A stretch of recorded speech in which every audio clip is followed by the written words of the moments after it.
Hey, have you ever wondered how some people crush their goals while the rest of the world feels stuck? Well, here's the truth. They didn't stumble upon success. They actually followed a process. And today I'm going to share a simple but profound framework that I'm calling the Dream Downstream Process. The content isn't new or revolutionary. It's a culmination of a number of different concepts that are flying around the leadership world today. But what I hope to offer is a step-by-step roadmap that identifies and maps out a path towards achieving some big stuff in your life.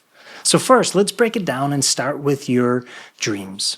Dreams are where it all begins. They're really the why, right? The reason that you're willing to put in the work. So let's imagine two different types of dreams. Number one, your fitness dream is to run a marathon. Maybe your professional dream is to step into that CEO role or that leadership role at work. Now, here's what I want you to do. I want you to close your eyes and picture that dream as a reality. I know this feels weird, but imagine crossing the marathon finish line or leading your team to that success that actually seals the deal for your promotion. Now, when you think about it, it feels great, right? Even if it does feel weird, it still feels good. Now, take a moment and write that dream down, like literally put it into a sentence. So, for example, I will crush that marathon by running the whole way. All right, the clearer your vision is, the more inspired that you'll actually be. Now, you'll want to print that statement out and post it places that you'll actually see it often. So for me, a fitness dream has been to bench 350 pounds, to deadlift 500, and to squat 400. So every time I stepped into the gym, that's what I saw on the walls. So dreams are crucial, and they ought to be big because everything flows downstream from them. But here's the one thing. Dreams alone aren't enough. Without action, they're actually just wishes. So that's where your goals come in. Goals are what turn your dreams into something that you can actually achieve. And to set effective goals, I'd recommend using the SMART method. So make them specific. Identify precisely what you want to accomplish. Again, write everything out. So say, I will train for and complete a full marathon, 26.2 miles running, and make them measurable. This is how you'll track your progress. So you'll say something like, I will run 4 times a week, gradually increasing my distance from maybe 3 miles to 20 miles over the next 16 weeks. And I'll track my progress with a running app. You also want to make them achievable, right? Are your dreams realistic? Now, since I can currently run 5 miles, maybe I'll comfortably use a 16-week marathon training program to safely build my endurance. And if I can't, maybe I'll need to scale it back or prolong the length of time that I need. Because if they're not achievable, the failure rate increases significantly. Now, you also want to make them relevant. Does it align with your dream? In our example, dream is to run a marathon, so it's completely relevant. And then lastly, you want to make them time-bound. When will you actually achieve this dream? So write it out. I will complete the marathon on, and then insert your date. Now, the goal is to end up with maybe 5 sentences and then do the work to boil it down to one SMART sentence. So here's what it could look like for you. Your fitness dream, right? So your dream is to run a marathon, and your SMART goal is, I will complete a marathon on, insert date, by following a 16-week program, running 4 times a week to build from 3 to 20 miles. And I'm going to track my progress with a running app. Maybe your professional example, right? Your dream is to earn that leadership role. And so you say, I will complete a leadership certification and lead a major project within the next 12 months.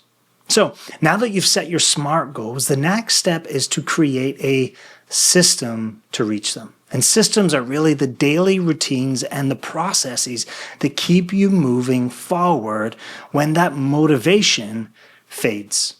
Now, there's a couple of ways, different ways to approach this. I'm going to call them with micro rhythms or macro rhythms. And depending on your dream and your goals, one will typically work better than the other. So let's test them out, right? A micro system basically plans out what your week is going to look like. So, for example, with a marathon, your week might look like this. Monday's a rest day. Tuesday, you've got a short run. Maybe that's 3 miles. On Wednesday, you're doing some cross training like swimming or biking. On Thursday, that's your medium run day. So that's 5 miles. And then on Friday, you've got some strength training. Maybe on Saturday, that's your long run. So you're building up from 8 to 20 miles. And then on Sunday, you've got some active recovery or stretching. A macro system, on the other hand, could work better for career goals. And so to earn that leadership role, your system could include daily 15 minutes reading a leadership book. Weekly, you're going to complete one of those modules for that certification course. On a monthly basis, maybe it's a networking with a mentor or a group for guidance. And then quarterly, maybe you're going to volunteer for projects that actually challenge your skills and push you further. Overall, systems will take the guesswork out of your progress. However, to make them stick, you're going to need some habits. All right, habits are small, consistent actions that make progress automatic. A phenomenal read on creating habits is James Clear's book, Atomic Habits. And James says, every action that you take is a vote for the type of person that you wish to become. No single instance will transform you, but as the votes build up, so does the evidence of your new identity. And in the book, The One Thing by Gary Keller, he suggests that it actually takes 66 days to form a true habit. So what I would recommend is actually downloading a 2-month calendar and crossing off each day that you accomplish that task. And to build habits that last, here's what I would recommend. Start small. Don't overwhelm yourself. Focus on manageable steps. Maybe anchor your habits as well. So attach the new habit to an existing routine, like maybe pairing your morning coffee with reviewing your training plan, or maybe lacing up your shoes. So after I drink or while I drink my coffee, I'm going to lace up my shoes. And then reward yourself. So after completing a run or a study session, treat yourself to something that you enjoy. So like a healthy smoothie or maybe your favorite show or something like that.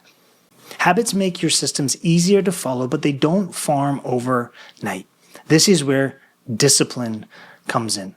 Discipline gets you out of the door or back to work on the days that you don't feel like it. It's the muscle that keeps you moving forward.